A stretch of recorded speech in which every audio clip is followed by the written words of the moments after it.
A Charlestown woman, 42-year-old Kelly Robarge, went missing from her home on Happy Acre Roads on June 27th, the same day she filed for divorce. Her body was found off Britton Road in Unity 9 days later. Her estranged husband, James Robarge, is charged with second-degree murder and awaiting trial.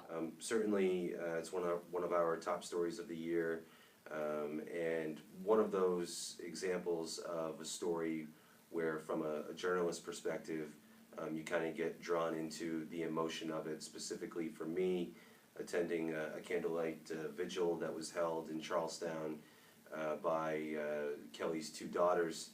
At this point, she was still missing. Her body had not been found, so it was unknown what happened to her at that point. But given the amount of time that had passed, by then even, I don't think anybody was holding out very much hope that this would end well.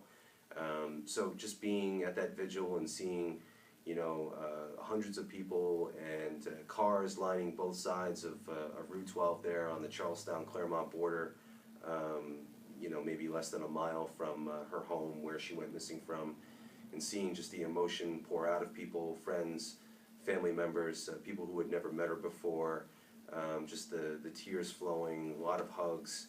And it's one of those things that you really get drawn into. My involvement was more at the beginning of this story.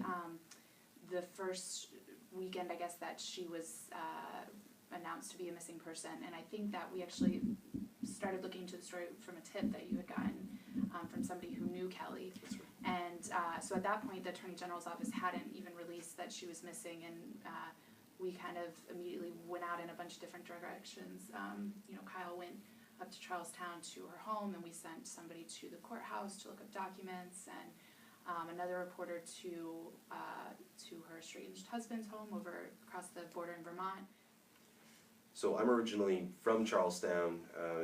Normally it's a very quiet, very sleepy sort of town, and so for something like this to happen there, I think definitely is a bit unnerving and left people a bit shaken and rattled.